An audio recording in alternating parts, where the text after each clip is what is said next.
Hello बच्चों, कैसे हो? उम्मीद है आप लोग बढ़िया होंगे। तो चलिए, आज हमने सीईटी का पेपर लिया है जो अभी हुआ है 1-2 दिन में। ये सीईटी है क्या? ये एक एग्ज़ाम होता है जो तुम्हारा दिल्ली गवर्नमेंट कंडक्ट कराती है। किस लिए कंडक्ट कराती है? जो सरकारी स्कूल के बच्चे हैं उनको जेईई मेन एडवांस और नीट की प्रिपरेशन के लिए, ठीक है। तो उसमें वो 150 बच्चे लेते हैं, जिसमें कि 100 तुम्हारे आईआईटी के प्रिपरेशन के लिए होते हैं और 50 नीट के लिए। तो जो इस टेस्ट को क्वालिफाई कर पाते हैं उनको दिल्ली गवर्नमेंट जो है उनका सारा खर्चा उठाती है। उनके जो भी मतलब कोचिंग का खर्चा है, जो भी रेप्यूटेड कोचिंग है, सब कुछ के दिल्ली गवर्नमेंट देती है। तो इसको हम सॉल्व करते हैं पेपर को। पेपर ज़्यादा टफ तो आया नहीं है। इसमें टोटल 100 क्वेश्चन है तुम्हारा।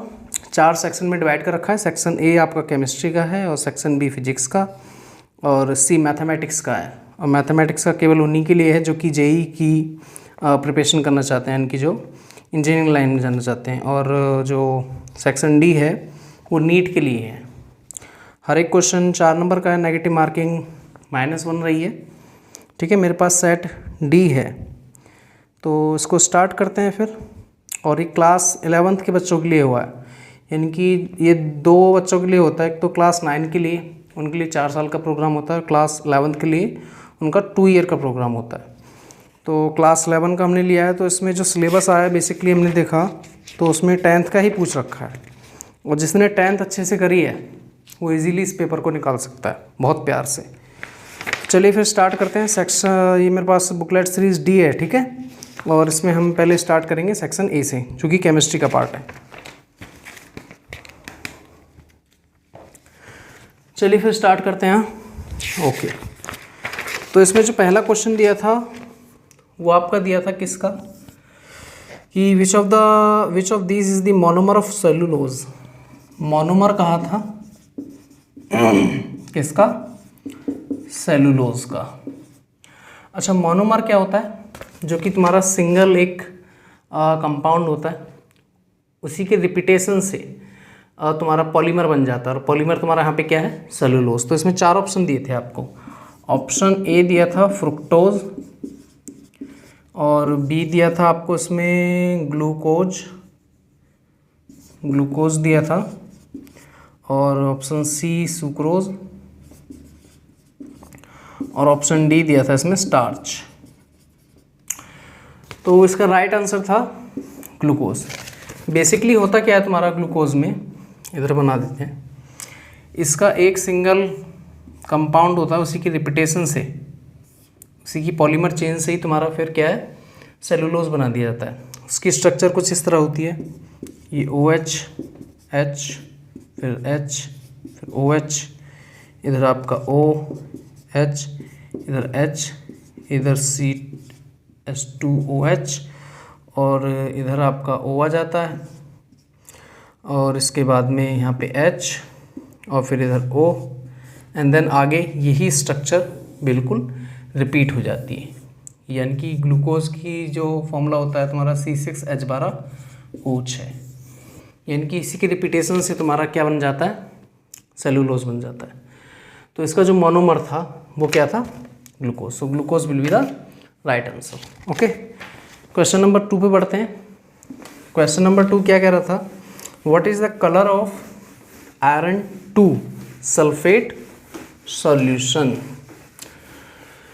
तो इसमें पूछा था आपके से क्वेश्चन नंबर 2 में कि आयरन 2 सल्फेट जो है इसका अपने पास क्या है? सॉल्यूशन है। और इसका आपसे पूछा था कलर। इसके कलर के लिए 4 ऑप्शन दे रखे थे। पहला था ब्लू, एंड फिर आपका ब्राउन था, उसके बाद में था ग्रीन, एंड देन था फिर वाइट। तो इसका राइट आंसर था ग्रीन। कैसे? देखो 10th क्लास से बिल्कुल भी आगे नहीं पूछा गया है। जिसने 10th अच्छे से करी है ना, बढ़िया तरीके से, वो इजीली इसको निकाल सकता है। यानी कि इस एग्ज़ाम में आपको टॉप 100 में आना था, यानी कि टॉप 150 में, क्योंकि 100 तो तुम्हारे किसके लिए हो गए? जेई या एडवांस के लिए और 50 नीट के लिए। तो जो टॉप 150 में आ गया वो इस स्कीम का फ़ायदा ले सकता था और पेपर इतना ज़्यादा मुश्किल नहीं था, कंसेप्चुअल था। जिसने अच्छे से एनसीईआरटी करी है वो इजीली इसको कर सकता था, बेसिकली 10th जिसने करी है बस। तो इसका आंसर ग्रीन था। अब इसका थोड़ा सा देख लेते हैं किस तरीके से था। अच्छा, इक्वेशन थी हमारी FeSO4.7H2। जब इसको आप हीट करोगे ना तो आपका बनेगा FeSO4 और प्लस 7H2। ये फेरस सल्फेट है, फेरस सल्फेट। इसी का कलर पूछा था और यही आपका क्या होता है, ग्रीन होता है। ठीक है, और यहाँ पे एक ऐसी फॉर्म में आ जाता है, एनहाइड्रस फॉर्म में आ जाता है, यानी कि वाटर अलग हो गया इससे। ठीक है, और आप अगर इसी को फिर दोबारा गर्म करोगे, FeSO4 को अगर आप दोबारा हीट करते हो तो then it converted into Fe2O3 plus SO2 and plus SO3। ये फेरिक ऑक्साइड है, ये क्या है, फेरिक ऑक्साइड, और इसका कलर होता है ब्राउन।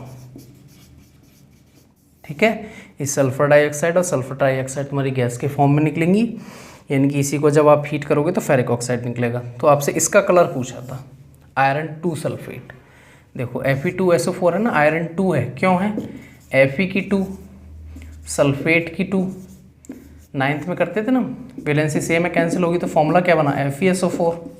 अब इसका कलर पूछा था, तो इसका कलर क्या था, इसका कलर आपका ग्रीन कलर था। So option C will be the right answer. Question number 3 देखते हैं। Which acid is found in amla, amla, amla amla, बताइए। बहुत ही ज़्यादा इजी क्वेश्चन था ये तो। आमला में जो एसिड होता है, ऑप्शन दिए थे आपको एसिटिक एसिड। एसिटिक एसिड का फॉर्मूला पता है ना, CH3COH। ऑप्शन बी दिया था आपको फॉर्मिक एसिड, और फिर दिया था ऑक्सैलिक एसिड, एंड देन दिया था एस्कॉर्बिक एसिड। तो देखो एसिटिक एसिड तो किस में पाया जाता है, विनेगर में पाया जाता है, सिरका जो होता है। ऑक्सैलिक टमाटर में होता है। फॉर्मिक आंट स्टिंग, यानी कि जो चींटी का डंक होता है जो काटती है, जैसे दर्द होता है ना, वो फॉर्मिक एसिड के कारण होता है।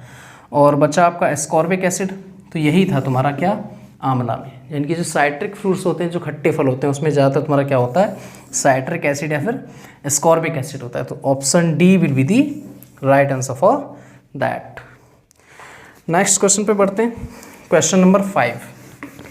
क्वेश्चन नंबर 5 में क्या कहता है आपसे कि our palm feel cold when we put some acetone और petrol on perfume on it, the reason for this. Okay, यानी कि जो आपकी पाल्म है वो कोल्ड हो जाएगी, ठंडी हो जाएगी। क्या करोगे जब इस पर आप एसीटोन या फिर पेट्रोल डालोगे, इसका रीज़न पूछा था। तो ऑप्शन ए दिया था इवेपोरेशन, ऑप्शन बी दिया था कंडेंसेशन, और सी दिया था फ्यूज़न, एंड लास्ट दिया था नन ऑफ दीज। तो देखो इसमें क्या था, एवेपोरेशन ही था इसका राइट आंसर पहला ही। क्यों, देखो एवेपोरेशन में क्या होता है, जैसे हम बर्फ़ डालते हैं तो बर्फ़ पिघलती है। अब पिघलने के लिए उसे हीट कहाँ से चाहिए, हमारी हथेली से चाहिए। तो हमारी हथेली में क्या है, एक फिक्स अमाउंट की हीट है, फ्लो कर रही है। तो कुछ पार्ट उस हीट का आइस ले लेगी मेल्ट होने में, तो कंपैरेटिवली जो टेम्परेचर है हमारे पाम का वो क्या है, डिक्रीज हो जाएगा, और हमें कैसा महसूस होगा, ठंडा महसूस होगा। तो इसका रीज़न क्या था, एवेपोरेशन था। कंडेंसेशन तो बिल्कुल ही नहीं हो सकता। कंडेंसेशन तो क्या होता है भाई, सब्लिमेशन, सॉलिड से गैस में जब जाते हैं हम, कंडेंसेशन होता है। गैस से वापस सॉलिड में आओगे, सॉलिड से गैस में सब्लिमेशन, और गैस से सॉलिड में फिर आपका कंडेंसेशन होता है। तो ये तो कहीं से कहीं तक नहीं था, फ्यूज़न भी नहीं था और ये भी नहीं था। तो इसका राइट आंसर क्या था, evaporation. Okay, question number 6। Question number 6 के ऑप्शंस में थोड़ा डाउट है।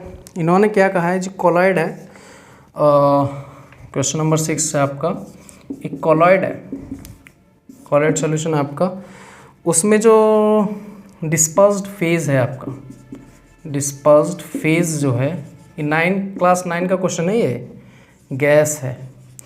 और जो डिस्पर्सिंग मीडियम है, डिस्पर्सिंग मीडियम, डिस्पर्सिंग मीडियम इन्होंने क्या कह दिया था, सॉलिड है। तो आपको बताना था ये क्या कहा जाएगा।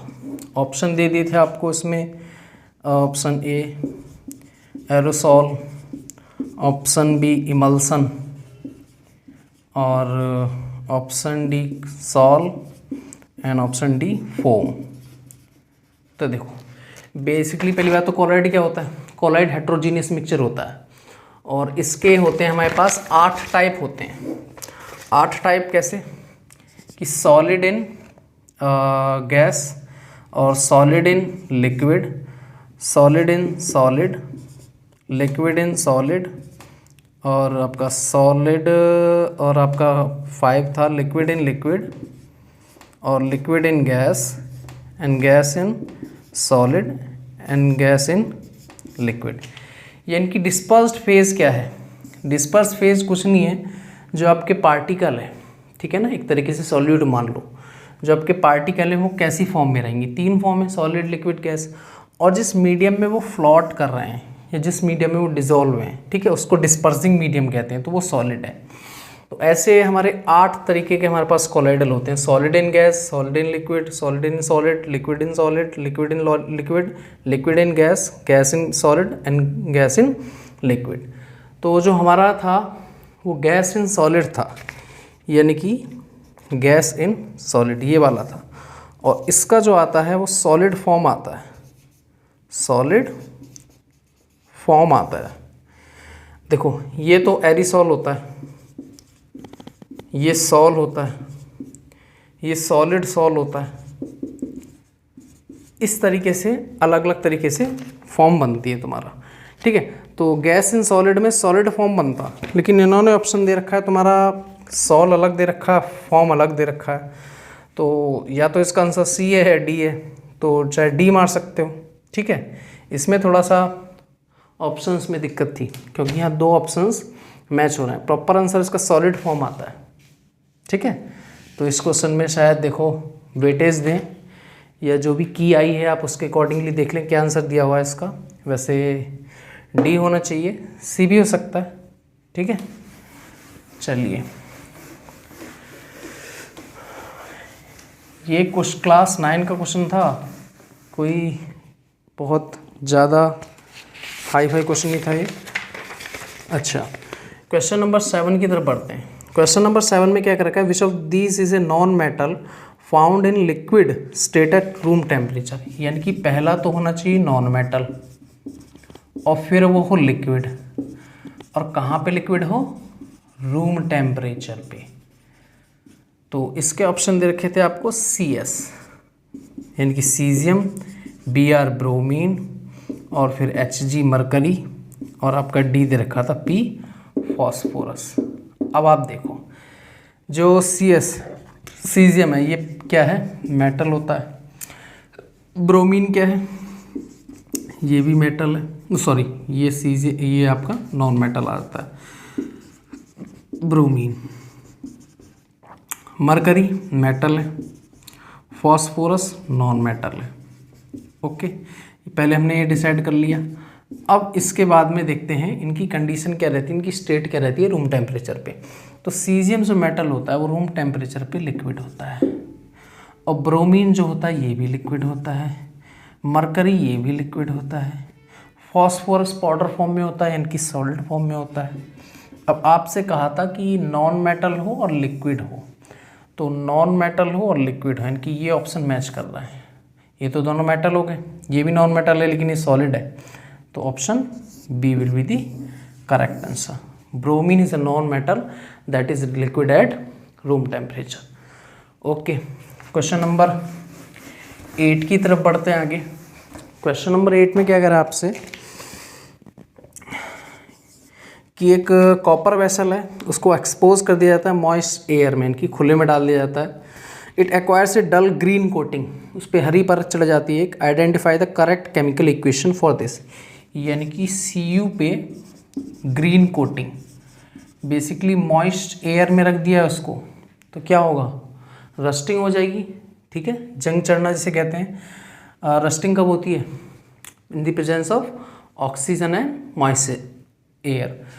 तो इसकी इक्वेशन आपको पहचानी थी। इक्वेशन आपको पहली दी हुई थी CO + CO2 and then CaCO3। B में दे रखा था Cu + O2 CuO। Option C दे रखा था Cu + H2O + O2 CuOH का होल ट्वाइस। और डी आपको दे रखा था Cu + H2O + CO2 + O2 and then CuOH whole twice + CuCO3। तो देखो, in the presence of oxygen and moist air, मतलब कि पानी भी प्रेजेंट रहेगा, H2O भी रहेगी और ऑक्सीजन भी। पहला ऑप्शन तो होगा ही नहीं, क्यों, CO2 है, ऑक्सीजन भी नहीं है, ना H2 है। हाँ ऑक्सीजन है, H2 नहीं है, H2O वाटर नहीं है। अच्छा यहाँ पे क्या है, O2 भी है, H2 भी है, लेकिन ये नहीं होता है, इसके साथ में एक कंपाउंड और बनता है, ये होगी इसकी करेक्ट फॉर्म, ये वाली।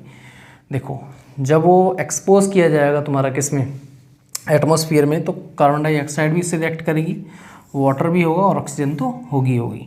तो आपका जो CuOH का होल ट्वाइस, यानी कि कॉपर हाइड्रोक्साइड जो बनता है आपका, यही आपकी रस्टिंग होती है, यही आपका ग्रीन कलर का होता है। ठीक है, तो ये इसका राइट आंसर था, इनके option D will be the correct answer. अगला क्वेश्चन तो बिल्कुल हलवा था भाई, मुंह में रखो और खाओ। तो चलो खाते हैं फिर। Question number 9, maximum number of electrons from L and N shell of a atom respectively are. अच्छा L में और N सेल में। अब 9th क्लास में पहुँचो, ज़्यादा आगे पहुँचने की जरूरत नहीं है। तो उन्होंने एक रूल दिया था 2n² का, ठीक है, maximum accommodation of electron in respective shells. तो 2n² होता है, जहाँ पे n = 1 2 3 ले लेंगे, सेल हम क्या ले लेंगे, KLMN, यानी कि n = 1 2 3 4।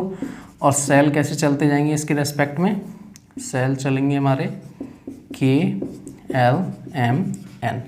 तो आपसे L का पूछा था और N का पूछा था, यानी कि L के लिए आप क्या करोगे, L के लिए 2 है वैल्यू N की, यानी कि 2 ⁻², 2 2 4 2 8, यानी कि मैक्सिमम L में कितने हो सकते हैं, 8 इलेक्ट्रॉन भर सकते हैं according to the Bohr rule.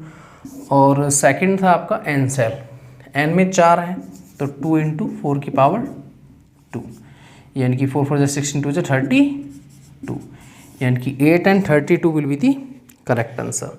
और इसके ऑप्शंस जो आपको दे रखे थे, ऑप्शन ए दिया था 8 18, बी दिया था 18 32, और सी दिया था 32 8, और डी दिया था 8 32। तो इसका करेक्ट आंसर था ऑप्शन डी। उल्टा मत कर देना, क्योंकि ऐसे पूछा है, पहले एल का फिर एन का। तो 8 and 32, 8 and 32 will be the correct answer. Okay, next question पूछ लिया मोल कंसेप्ट पे, क्लास 9 में जाओ, मोल कंसेप्ट वहीं पे आपका। तो क्वेश्चन नंबर 10 में कहता है कि आपके 0.5 मोल हैं किसके, ऑक्सीजन एटम के, ऑक्सीजन एटम है। तो इसका आपसे पूछा था मास क्या होगा, इसका मास क्या होगा। ऑप्शन दिए थे आपको 16 gram, 32 gram and then 20 gram and last option was 8 gram. तो निकालिए फिर, ऑक्सीजन एटम है, ऑक्सीजन का एटॉमिक मास कितना होता है बताओ। ऑक्सीजन का एटॉमिक मास 16। इसका मतलब अब जो अवागाद्रो का रूल था, मोल कंसेप्ट हमारा क्या कहता है, 1 मोल में 16 ग्राम और इक्वल्स टू अवागाद्रो नंबर, यानी कि 6.022 × 10⁻11 23, सॉरी कैसे गलती कर रहे हैं, एटम्स और मॉलिक्यूल, एटम्स और मॉलिक्यूल। ठीक है, तो ये रूल है हमारा। अब यहीं से हमें रिलेशन निकालना है मोल और मास में, मोल में और मास में।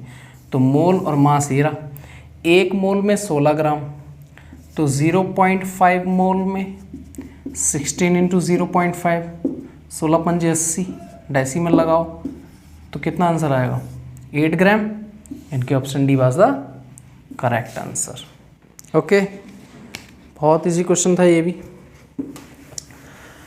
अब आपसे कहता है ये कॉमन नेम, कॉमन नेम किसका कहता है? अच्छा, केमिकल नेम पूछा है इसने, केमिकल नेम पूछा है किसका? Chemical name for caustic soda, caustic soda. तो NaOH पहला आंसर था, इसी को कास्टिक सोडा कहते हैं, यही राइट आंसर था ऑप्शन ए। बाकियों को भी देख लेते हैं। ऑप्शन बी था KOH, इसे कास्टिक पोटास कहते हैं, कास्टिक पोटास।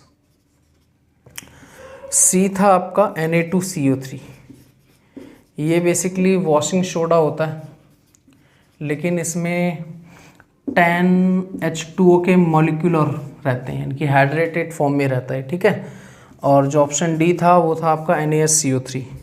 ठीक है, और ये है आपका क्या?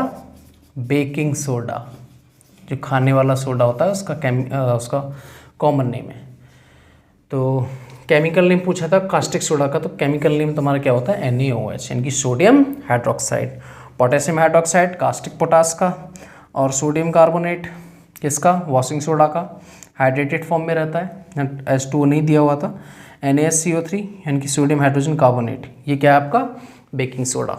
ओके, तो क्वेश्चन नंबर 11 ये था, सिंपल। क्वेश्चन नंबर 12 में क्या था आपका? क्वेश्चन नंबर 12 थोड़ा सा कहेंगे कैलकुलेटिव था। कैलकुलेटिव कैसे था? अच्छा, इसने क्या कहा हमसे क्वेश्चन नंबर 12 में कि जो 7 ग्राम नाइट्रोजन गैस है, नाइट्रोजन गैस, उसमें जितने एटम रहेंगे उतने एटम निम्नलिखित ऑप्शन में से किस में रहेंगे? ठीक है, यानी कि 7 ग्राम हमारे पास नाइट्रोजन गैस है और उसमें जितने आप निकालोगे नंबर ऑफ एटम, उतने नीचे ऑप्शन दिए हुए हैं उनमें निकालने थे, तो जिसमें सेम बैठते वही आपका राइट आंसर करना था। तो ऑप्शन ए दे रखा था 11.5 gram of NO2 nitrogen dioxide. Option B दे रखा था 11 gram of N2O। Option C दे रखा था 8.5 gram of NH3 and option D none of these, none of these. तो इसमें सिंपल क्या था? इसमें पहले आपको क्या करना है, इसमें निकालना है नंबर ऑफ आइटम कितने होंगे, फिर इसमें निकालते हुए चले जाएंगे, और तो कोई तरीका है नहीं इसका। तो यहीं से स्टार्ट करेंगे 7 ग्राम नाइट्रोजन से, नाइट्रोजन गैस। तो नाइट्रोजन गैस का पहले तो एटॉमिक मास क्या होता है? 7 एटॉमिक नंबर, 14 एटॉमिक मास, यानी कि नाइट्रोजन गैस है तो N2 फॉर्म में रही है, गैसियस फॉर्म में। तो 14 है उसका क्या एटॉमिक मास, तो 14 दूनी 28, यानी कि 28 ग्राम में कितना रहेगा? 1 मोल रहेगा। और इसमें ही तुम्हारे 6.022 × 10⁻22 एटम्स या मॉलिक्यूल्स या आयंस ये प्रेजेंट रहेंगे। अब हमारे पास 28 ग्राम में इतने हैं, तो अब हमें निकालने 7 ग्राम में, तो इसलिए 7 ग्राम में कितने हो जाएंगे? 6.022 × 10⁻22 अपॉन में 28 मल्टीप्लाइड बाई 7, यही हो जाएगा इसका। 7 4 जा 28, और जब इसको काटोगे तो इसमें तुम्हारा जो सिंप्लीफाइड फॉर्म आएगी 23 है। ये क्या बार बार गलती हो रही है, ठीक है। तो इसमें जो आंसर आएगा आपका 1.5055 × 10⁻23 एटम्स आएगा, यानी कि इतने एटम्स होंगे कितने? 7 ग्राम नाइट्रोजन गैस में इतने एटम निकाल लिए हमने। अब निम्नलिखित जो ऑप्शन है आपके, फॉलोइंग ऑप्शन है, इनमें से किस में इतने ही एटम होंगे? तो इसमें हम क्या करते हैं, निकालते हैं। फिर पहले ऑप्शन को चेक करते हैं, ऑप्शन ए को। ऑप्शन ए में कहता है कि 11.5 ग्राम ऑफ NO2। तो NO2 का पहले तो एटॉमिक जो मॉलिक्यूलर मास है वो निकाल लो। तो देखो इसका कितना है 14 और इसका कितना है, ऑक्सीजन का 16 होता है, 16 दूनी 32, 32 और 14 कितना हो गया तुम्हारे 46, यानी कि 46 ग्राम में कितना रहेगा 1 मोल। सिंपल है ना। 46 ग्राम कैसे लिया है, देखो एन का कितना है 14 है, इसका कितना है 16 है, 16/2 यानी कि 14 + 32, 4 2 6 और 3 और 1 4, यानी कि 46 हो गया। तो 46 ग्राम में 1 मोल और इतने में कितने रहेंगे आपके अवोगाद्रो नंबर, यानी कि N0 से रिप्रेजेंट कर देते हैं। तो अब हमें निकालने हैं कितने में 11.5 ग्राम में। तो इसलिए 11.5 ग्राम में जब आप निकालोगे तो इसमें कितने हो जाएंगे N0 डिवाइडेड बाई 46 इंटू 11.5। ठीक है, इस डेसिमल को हटाएंगे तो यहाँ एक 0 लगेगा और इससे जब इसको काटोगे 115 को इससे, तो ये जाएगा 4 टाइम्स, यानी कि N0 डिवाइडेड बाई 4। और देखो यहाँ पे भी यही फॉर्म बनी थी, ये पूरी की पूरी जो अवोगाद्रो नंबर थी ये किससे डिवाइड हुई थी 4 से, 7 4 जा 28, तो N0 को 4 से डिवाइड करना है, इसका मतलब आंसर कितना आएगा यही आएगा। तो option A was the correct answer. आगे बढ़ना ही नहीं था आपको, सिंपल है, मोल कंसेप्ट का क्वेश्चन था, इजी, कोई 11th क्लास का कंसेप्ट नहीं, केवल 9th क्लास का कंसेप्ट कहेंगे। चलिए बढ़ते हैं आगे। फिर पेपर बिल्कुल भी मैं तो कहूँगा कि मतलब 3 फॉर्म होती हैं जैसे किसी भी एग्ज़ाम की, इजी, मॉडरेट और डिफ़िकल्ट। तो एग्ज़ाम को बिल्कुल इजी मान सकते हैं। मॉडरेट तुम थोड़ा कह सकते हो कि कंसेप्चुअल क्लैरिटी आपसे इस क्वेश्चन पेपर ने डिमांड की थी आपसे कि आपकी जो कंसेप्चुअल क्लैरिटी है वो कितनी है। अच्छा, क्वेश्चन नंबर 13 थोड़ा सा ठीक कहेंगे इस क्वेश्चन को। इसमें क्या कहा था कि bromine atom is available in the form of से 2 आइसोटोप। अच्छा, 79 35 ब्रोमीन, 2 आइसोटोप हैं आपके। आइसोटोप पता ही है क्या होते हैं आइसोटोप, जिनका एटॉमिक नंबर सेम रहे, एटॉमिक मास डिफरेंट रहे। तो एक तो ये था और एक था आपका ब्रोमीन 35 81 और कंपोजिशन थी 50.3%। तो इसमें आपको एवरेज एटॉमिक मास निकालना था, एवरेज एटॉमिक मास निकालना था। अच्छा, एवरेज एटॉमिक मास कैसे निकलता है तुम्हारा, तो ये निकलता है percentage existence of isotope 1, percentage existence of isotope 1 multiplied by mass of isotope 1, और इसको प्लस करना था percentage existence of isotope 2 into mass of isotope 2। इसमें थोड़ा सा बस कैलकुलेशन हम कहेंगे कि ठीक ठाक थी। तो फॉर्मूला इसमें बनेगा तुम्हारा M1P1 plus M2 into P2। अब परसेंटेज इसमें कितनी है आपकी 70, जो पहले तो M1 लेना है, इसका मास जो है 79 है, और जो परसेंटेज है P1 वो कितनी है 49.7%, यानी कि 49.7 divided by 100 and plus M2 कितना है 35 है, परसेंटेज 50.3 डिवाइडेड बाई 100। सिंपल, कुछ नहीं करना होता। एवरेज एटॉमिक मास में तुम्हारा क्या होता है कि जो एटॉमिक मास होता है उसकी परसेंटेज कंपोजिशन से मल्टीप्लाई कर दो। ठीक है, 49.7% है, 100 में से होगा तो मल्टीप्लाई इतने बटे इतने, प्लस दूसरे वाले का निकाल दिया। इसको आप जब सिंप्लीफाई करोगे बस बाकी कैलकुलेशन रह जाती है। तो जब इसको बस डायरेक्ट मैं आंसर लिखूंगा तो इसकी जब कैलकुलेशन करोगे तो 80.006 U आएगा आपका आंसर।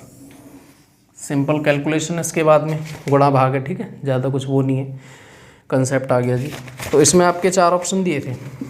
ऑप्शन ए दिया था 80.006 U, और बी दिया था 35 U, और सी दिया था 35.5 U, और जो डी दिया था 81 U। तो आपका ऑप्शन ए बिल्कुल सही आंसर था। ठीक है, option 1 was the correct answer. तो चलते हैं, फिर आगे बढ़ते हैं। ओके, नेक्स्ट क्वेश्चन में क्या कहता है आपसे which of the following process is not a part of water cycle. ये क्वेश्चन थोड़ा ठीक था, इसमें यहाँ पे थोड़ा आपको सोचना था। वाटर साइकिल का क्वेश्चन नंबर 14, वाटर साइकिल का पार्ट नहीं है, ठीक है। इसमें 4 ऑप्शन थे, एक तो थे आपके रेस्पायरेशन, ऑप्शन बी दिया था आपको ट्रांसपायरेशन, और ऑप्शन सी दिया था इवापोरेशन, और ऑप्शन डी दिया था सब्लिमेशन। पहली बात तो वाटर साइकिल होती क्या है? वाटर साइकिल कुछ नहीं होती, सिंपल पानी भाप बन के इवापोरेशन की फॉर्म में ऊपर गया, या तुम्हारा डायरेक्ट तुम्हारा जैसे पेड़ पौधे हैं उनसे ट्रांसपायरेशन हुआ। ट्रांसपायरेशन कैसे होगा? पत्तों से होगा, स्टोमेटा के पोर्स खुलेंगे, ठीक है। That is control by guard cell. आपको पता है गार्ड सेल ओपन होगी तो इवापोरेशन का रेट बढ़ जाएगा, गार्ड सेल सिकुड़ेगी इवापोरेशन का रेट घट जाएगा, तो उससे ट्रांसपायरेशन की दर जो है इंक्रीज होगी डिक्रीज होगी। ट्रांसपायरेशन से क्या होता है? बेसिकली जो एक्सेस वाटर होता है तुम्हारा ट्रीज़ में वो इवेपोरेट हो जाता है एटमॉस्फेयर में। तो ट्रांसपायरेशन तो है बिल्कुल वाटर साइकिल का पार्ट, इवापोरेशन भी है, पॉन्ड्स लेक वहाँ से पानी तुम्हारा इवेपोरेट होता है, फिर उसका बादल बनते हैं। अच्छा, अब यहाँ पे 2 ऑप्शन थे, तो रेस्पायरेशन और सब्लिमेशन। सब्लिमेशन क्या होता है? सिंपल सॉलिड से गैस बनने की प्रक्रिया को हम क्या कहते हैं? सब्लिमेशन कहते हैं। यही नहीं था, रेस्पायरेशन था। अब रेस्पायरेशन कैसे था? रेस्पायरेशन की इक्वेशन आप क्लास 10 की जब केमिस्ट्री का आप चैप्टर 1 खोलोगे, केमिकल रिएक्शन एंड इक्वेशन, तो उसमें इक्वेशन आप क्या दे रखी है, यानी कि ग्लूकोज जो आप खाते हो, ठीक है, खाने की फॉर्म में C6H12O6, उसको ऑक्सीजन की हेल्प में जब वो ब्रेक डाउन होगा तो रेस्पायरेशन में आपको ये चीज़ मिलेगी, और प्लस आपको डेल्टा H यानी कि हीट। तो देखो यहाँ पे क्या निकला? वाटर निकला या नहीं निकला? जब वैसे भी आप देख लो, कोई ग्लास हो, कांच वगैरह हो, तो उस पर आप जब आप एक्सहेल करते हो तो उस पर वेपर्स जमा हो जाती हैं, कि पानी उससे निकलता है, और वो पानी फिर क्या होता है? इवापोरेट हो जाता है। तो इसका मतलब रेस्पायरेशन भी कंट्रीब्यूट कर रहा है किसमें? वाटर साइकिल में। तो सिंपल सब्लिमेशन ही नहीं कर रहा था। तो इसमें क्या था? Which is not a part of, तो यही इसका ऑप्शन था कि सब्लिमेशन ही नहीं करता, रेस्पायरेशन करता है, ट्रांसपायरेशन करता है और इवेपोरेशन करता है। ओके, तो नेक्स्ट क्वेश्चन पे बढ़ते हैं, क्वेश्चन नंबर 15 पे बढ़ते। फिर क्वेश्चन नंबर 15 पे, क्वेश्चन नंबर 15 में आपसे क्या कहता है कि कॉज ऑफ एसिड रेन, जो एसिड रेन आपकी होती है उसका कारण क्या है, ठीक है। तो ऑप्शन ए दिया था इसमें आपको oxides of nitrogen, oxides of nitrogen, nitrogen के ऑक्साइड है, या फिर बी दिया था ऑक्साइड्स ऑफ सल्फर, सल्फर के ऑक्साइड हैं, या ऑप्शन सी दिया था oxides of magnesium, oxides of magnesium, या ऑप्शन डी दिया था बोथ 1 and 2। अब कुछ बच्चे कह सकते हैं तो मैं सिलेबस में था ही नहीं सर, रटने वाला क्वेश्चन था। नहीं, बिल्कुल नहीं था रटने वाला, कंसेप्चुअल क्लैरिटी होनी चाहिए। देखो आप यहाँ पे देखो, नाइट्रोजन क्या है? मेटल या नॉन मेटल है? एक चैप्टर था ना 10वीं में, 10th क्लास में आपकी साइंस में, मेटल एंड नॉन मेटल और एसिड एंड बेस, तो उसमें ज़रूर आपने पढ़ा होगा नाइट्रोजन क्या है। पहली बात तो ये नॉन मेटल है, सेम हियर, ये भी नॉन मेटल है। मेटेलिक ऑक्साइड, जो मेटल ऑक्साइड हैं जनरली वो क्या होते हैं? वो होते हैं तुम्हारे basic in nature, metal oxide. और non metal oxide, non metal oxide वो एसिडिक इन नेचर होते हैं, ठीक है, एसिडिक इन नेचर होते हैं। अब एसिड रेन है, यानी कि रेन में क्या है? एसिड की मात्रा बढ़ गई है, तो हमारे पास मेटल, अच्छा मैग्नीशियम क्या है? ये मेटल है, ऑप्शन 4 तो इनका कॉम्बिनेशन है, ठीक है ना। तो मेटल का ऑक्साइड बेसिक होगा, तो मेटल का ऑक्साइड एक होगा बेस, तो बेस बारिश तो हमारी एसिड है ना, ये तो होगा नहीं। अच्छा sulphur non metal, non metal का ऑक्साइड क्या है? एसिडिक है, इसका मतलब बिल्कुल ये कंट्रीब्यूट करेगा। नाइट्रोजन नॉन मेटल है और इसका ऑक्साइड नॉन मेटल का ऑक्साइड एसिडिक, इसका मतलब ये भी कंट्रीब्यूट करेगा एसिड रेन में। और ऑप्शन डी बिल्कुल कहता है, क्या कहता है कि बोथ 1 एंड 2, तो both 1 and 2 will be the correct answer. Option D will be the correct answer for that question. Easy था बहुत ज़्यादा, अच्छा क्वेश्चन था ये भी। ओके आगे बढ़ते हैं। नेक्स्ट क्वेश्चन में क्या कहता है, अच्छा ये तो बहुत ही ज़्यादा इजी क्वेश्चन है आपके लिए। नेक्स्ट क्वेश्चन में क्या कहता है, क्वेश्चन नंबर 16 में number of valency electrons in S2 minus ion, S2 minus में वैलेंस इलेक्ट्रॉन्स कितने हैं। ठीक है, तो पहले तो सल्फर है, सल्फर का जो एटॉमिक नंबर होता है वो कितना होता है 16। अच्छा वैलेंसी इलेक्ट्रॉन्स क्या होते हैं, जो आउटर मोस्ट सेल में होते हैं। ठीक है, यानी कि जो आपका पार्ट लेते हैं, ठीक है, किस में एक्सचेंज करने में या फिर बॉन्ड बनाने में जो तुम्हारा लेते हैं, तो वैलेंसी इलेक्ट्रॉन ये कहते हैं जो आउटर मोस्ट ऑर्बिट में होते हैं। 16 हो गया, अकॉर्डिंग टू बोर के अकॉर्डिंग इसका कॉन्फ़िगरेशन कर लो, तो 2, 8 और 6। ठीक है, अब यहाँ 2 नेगेटिव है, इसका मतलब माइनस चार्ज कब आया इस पर, जब इलेक्ट्रॉन आए हैं गए हैं, जब जाएंगे तो पॉजिटिविटी आएगी इसके पास में, क्योंकि नेगेटिव चार्ज घटा है, नेगेटिव बढ़ा है, इसका मतलब 2 इलेक्ट्रॉन और इसके पास में प्लस 2 इलेक्ट्रॉन और ऐड हुए हैं यहाँ पे, इनकी कंप्लीटली यानी कि अब इसका इलेक्ट्रॉन कॉन्फ़िगरेशन 288 इस तरीके का हो गया है, इनकी स्टेबल फॉर्म में है। लास्ट ऑर्बिट में 8 इलेक्ट्रॉन है, तो वैलेंसी इलेक्ट्रॉन्स कितने हैं अब इस पर 8 है। और जो आपको ऑप्शन दे रखे थे वो क्या दे रखे थे, 2, 6, 8, 18। So option C will be the correct answer. Easy था ये भी काफ़ी, बहुत ज़्यादा इजी था ये तो, पेन कॉपी कुछ उठाने की ज़रूरत ही नहीं थी इसमें तो। क्वेश्चन नंबर 17 पे पढ़ते हैं।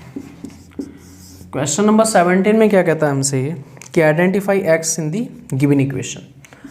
ओके, आपको एक इक्वेशन दे दी, अरे ये तो वही इक्वेशन आ गई जो हमने बताई थी, क्वेश्चन नंबर 2 में आई थी शायद, Fe2O3 प्लस SO2, और आपको आइडेंटिफाई करना था x, और ऑप्शन रखे थे O2, H2O, FeO और SO3। सीधी सी बात है, ये क्या है तुम्हारा ferrous sulphate, ferric oxide. Ferrous sulphate का कलर कैसा था, क्वेश्चन था ना, ग्रीन था, और इसका ब्राउन। 2 गैस भी निकली थी, डायरेक्ट हमें पता है SO2 और SO3 थी। वैसे भी देख लो आप, देखो यहाँ पे 2 लग रहा है, तो इसका मतलब S के 2 होने चाहिए। अगर हम बैलेंस करेंगे इक्वेशन को तो इसका मतलब एक S यहाँ पे आएगा। O कितने हैं, 4 दूनी 8, 8 है यहाँ पे, इस साइड में कितने हो गए 3 और 2 5, और कितने बचे 3 और बचे, तो SO3, यानी कि option 4 will be the correct answer. Easy था ये भी। ओके आगे बढ़ते हैं फिर। क्वेश्चन नंबर 18 में आपसे क्या कह रहा था ये, क्वेश्चन नंबर 18 में कहता है कि what is the value of X and Y in the given equation. Okay, X की और वाई की आपसे वैल्यू पूछी थी इस इक्वेशन में। इक्वेशन क्या थी, एक्स PbNO3 का होल ट्वाइस, इसको इन्होंने कर दिया हीट, और यहाँ पे बना तुम्हारा YpBO plus 4NO2 plus O2। Option दे दिए थे x equals to 2, y equals to 3, x equals to 1, y equals to 2, x equal to 2, y equal to 2, और x इक्वल टू 1 और y equals to 3। B, C और D। Basically question किसका था, balancing का chemical equation. तो balance इसको हम कर सकते हैं इजीली। कैसे कर सकते हैं, देखो यहाँ पे x है, Pb का x है, यहाँ पे Pb का y है, तो इसका मतलब x की वैल्यू किसके बराबर रही, y के बराबर। यहाँ से हमारा 1 निकला, ठीक है। ये अलग तरीका है, एक तो होता है हिट एंड ट्रायल, मार लो आप, पुटअप करके देखो, उसमें निकल गया तो निकल गया, वरना फंस गए तो फंस गए। दूसरा इस तरीके से कर सकते हैं कि Pb हमारा कितना है, x एटम्स लेगा, यहाँ पे P y लेगा, ये रिएक्टेंट साइड, ये प्रोडक्ट साइड Pb और कहीं है नहीं, तो इसका मतलब x की वैल्यू y के बराबर रहेगी। अच्छा, और हम क्या कर सकते हैं, n का अगर हम देखें तो n की वैल्यू कितनी आ रही है, यहाँ पे 2 आ रही है, यानी कि 2x आ रही है यहाँ पे। n के लिए आप देखो, n के लिए नाइट्रोजन के लिए तो NO3 पे होल्ड वाइज यानी कि 2 जो है इस पे भी लगा है N पे और O3 पे भी मल्टीप्लाई हो रहा है। तो N पे है 2, ठीक है। अब N पे 2 है और फिर यहाँ पे X की मल्टीप्लाई कोफिशिएंट 2 है, तो इस 2 की फिर X से मल्टीप्लाई होगी यानी कि 2X नाइट्रोजन के पर्पज़ में देख रहे हैं यहाँ पे, ठीक है, फॉर नाइट्रोजन के लिए। इधर नाइट्रोजन के कितने हैं, 4 हैं, ओके, यानी कि सॉरी 4 आ गया, ठीक है। यहाँ से हम इसे सॉल्व करें तो x इक्वल्स टू कितना आ जाएगा, 2 आ जाएगा, 2 2 जा 4 डिवाइड हो जाएगा, x इक्वल टू 2 आ गया और x की वैल्यू किसके बराबर, y के बराबर। इसका मतलब यही वैल्यू किसकी होगी, y की, यानी कि x equal to 2 y equal to 2, x equal to 2 y equal to 2। So option C will be the correct answer. काफ़ी इजी था ये क्वेश्चन भी, ओके। बढ़े आगे, चलो बढ़ते हैं। पेपर आपका ठीक था, कंसेप्चुअल था। अब आप 11th में तो इतना तो डिज़र्व करेगा ही भाई। अगर आप गवर्नमेंट आपका खर्चा उठा रही है इंजीनियरिंग एंट्रेंस के लिए, मेडिकल एंट्रेंस के लिए, तो आपका कम से कम बेसिक ये कंसेप्ट क्लैरिटी तो हो उस चीज़ के लिए, वरना क्या फ़ायदा, गवर्नमेंट का पैसा डूबे। चलिए फिर क्वेश्चन नंबर 19 की तरफ बढ़ते हैं। क्वेश्चन नंबर 19 में क्या कहता है कि pH आपको दे रखी है, 4 सैंपल की दे रखी है।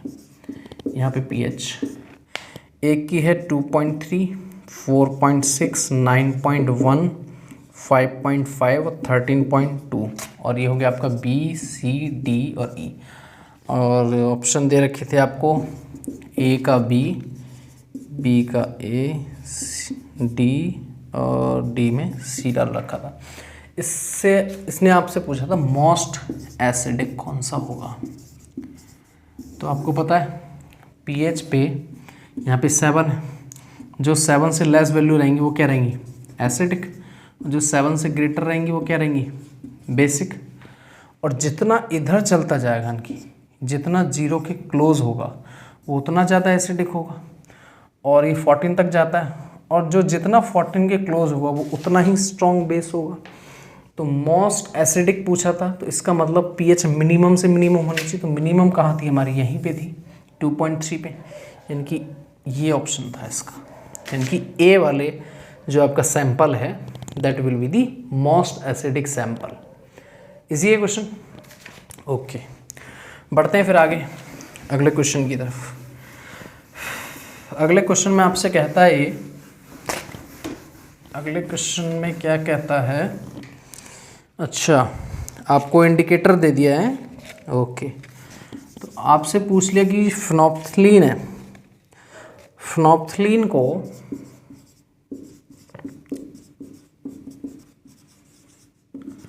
उसको HCl में डाला गया, ठीक है। तो उसका जो कलर है वो पिंक हो जाएगा या कलरलेस हो जाएगा, या फिर आपका ऑरेंज हो जाएगा, या आपका रेड हो जाएगा। देखो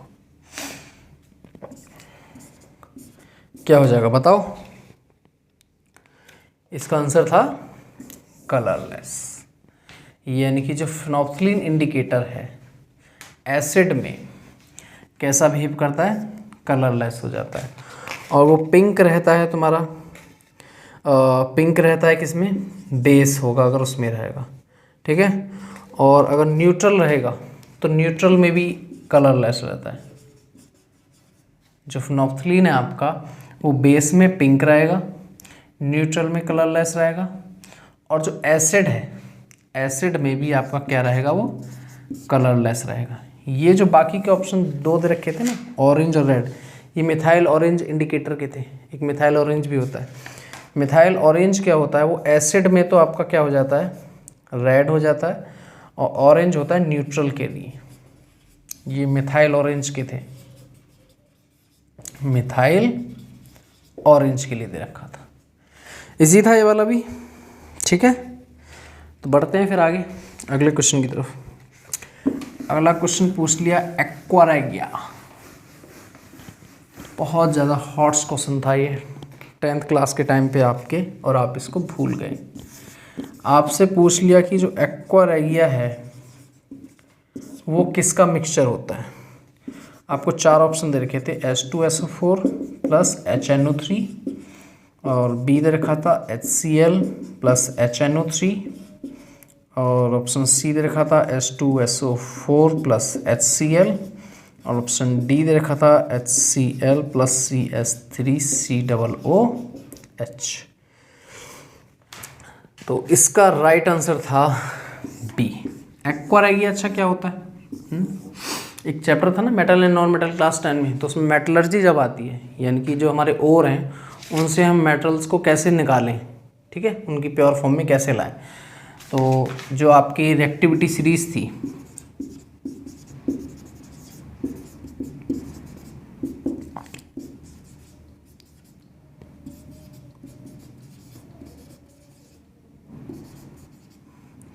ऐसे डिक्रीज करती है।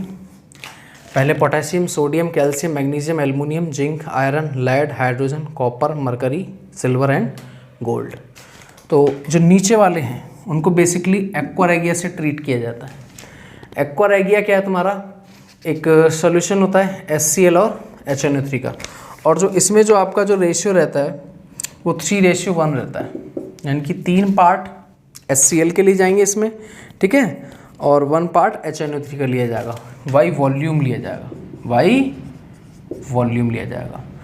तो ये ट्रीट की करने के लिए होता है नोबल मेटल्स जो होते हैं आपके, प्लैटिनम हुआ या फिर गोल्ड वगैरह हुआ, उन सबको। ओके,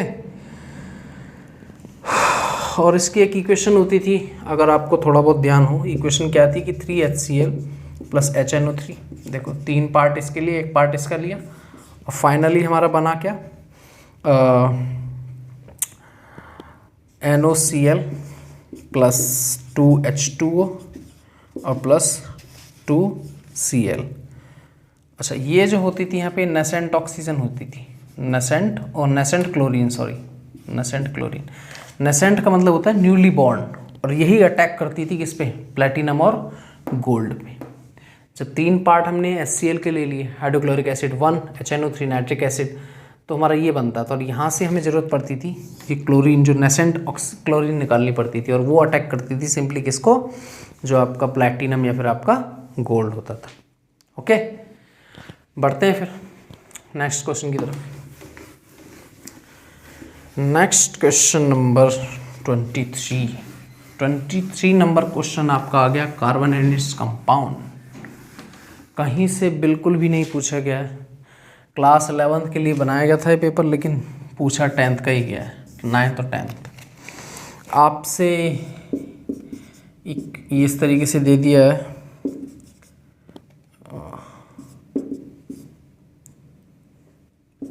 और इसको प्लस H2, और यहाँ पे आपका फिर फॉर्म कर दिया इन्होंने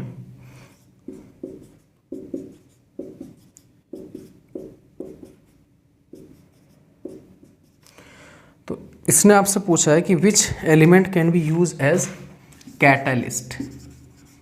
कैटलिस्ट कौन सा इस्तेमाल करेंगे, यानी कि यहाँ पे आप कैटलिस्ट रखते थे ना, एक कैटलिस्ट बेसिकली क्या करते थे, जो कि पार्टिसिपेट नहीं करते थे रिएक्शन में, लेकिन उसका रेट ऑफ रिएक्शन को इंक्रीज या डिक्रीज उसको अफेक्ट कर सकते थे। तो ऑप्शन आपको दे रखा था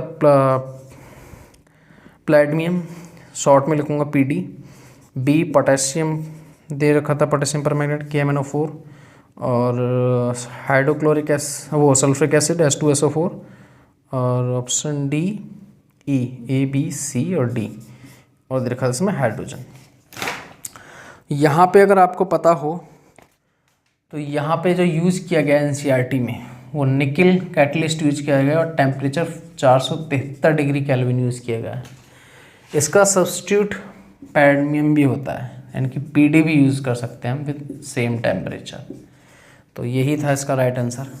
अच्छा, कौन सी इक्वेशन थी बताओगे? एडिशन रिएक्शन थी, एडिशन रिएक्शन। इसमें हम क्या करते थे, ये अनसैचुरेटेड हाइड्रोकार्बन है, यानी कि डबल बॉन्ड और सिंगल बॉन्ड, इसको ब्रेक करके हम किस में, सिंगल बॉन्ड में कर लेते थे। ये वेजिटेबल ऑयल है, ये वेजिटेबल घी है, तो वेजिटेबल ऑयल को वेजिटेबल घी में कन्वर्ट करने के लिए ये एडिशन रिएक्शन इस्तेमाल की जाती थी। और यहाँ पे जो with the presence of hydrogen gas, और जो कैटलिस्ट यूज किया जाता था वो निकेल या फिर पैडमियम। और टेम्परेचर 473 केल्विन, 473 केल्विन। ओके, ये भी इजी क्वेश्चन था। चलिए बढ़ते हैं फिर आगे। नेक्स्ट क्वेश्चन में क्या कहता है आपसे, क्वेश्चन नंबर 24, आखिरी पड़ाव आ गया, लास्ट के 2 क्वेश्चन है। क्वेश्चन नंबर 24 में कहता था atomic radius of hydrogen atom. ये क्वेश्चन कह सकते हैं कि डेटाबेस क्वेश्चन था, बिल्कुल। एटॉमिक रेडियस पूछी थी आपसे, किसकी? हाइड्रोजन एटम की। और इसमें आपको 4 आंसर दे रखे थे, ऑप्शन दे रखे थे। 30 micrometre, option B 35 angstrom, option C 42 nanometre, option D 37 picometre. तो जो इसमें आपका आंसर था वो था राइट, 37 पिकोमीटर। एंगस्ट्रॉन में पूछता तो ऑप्शन था 0.35 एंगस्ट्रॉन, लेकिन यहाँ पे 35 एंगस्ट्रॉन था, तो ये नहीं होगा। ओके, तो इसका राइट आंसर कितना था? 37 पिकोमीटर होती है इसकी एटॉमिक रेडियस, किसकी? हाइड्रोजन एटम की। Option D was the correct answer. और जो लास्ट क्वेश्चन था, अगेन ही क्वेश्चन पूछ लिया आपसे, कहाँ से? ये क्वेश्चन पूछा था आपसे मेटल एंड नॉन मेटल में, एनसीईआरटी क्लास 10। एम्फोटेरिक ऑक्साइड का आ गया क्वेश्चन, बहुत ही प्यारा टॉपिक था ये क्लास 10 का।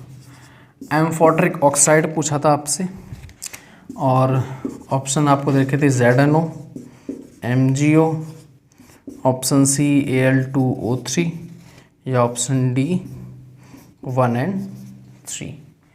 तो इसका जो राइट आंसर था 1 and 3 था, इनकी ये दोनों जो होते हैं, इनके ऑप्शन डी, यही एम्फोटेरिक ऑक्साइड होते हैं, जिंक ऑक्साइड और एल्यूमिनियम ऑक्साइड। एम्फोटेरिक ऑक्साइड क्या होते हैं भाई? देखो, हमने देखा कि जो मेटेलिक ऑक्साइड है वो क्या होते हैं? बेसिक इन नेचर, और जो तुम्हारे नॉन मेटेलिक ऑक्साइड हैं वो एसिडिक इन नेचर होते हैं।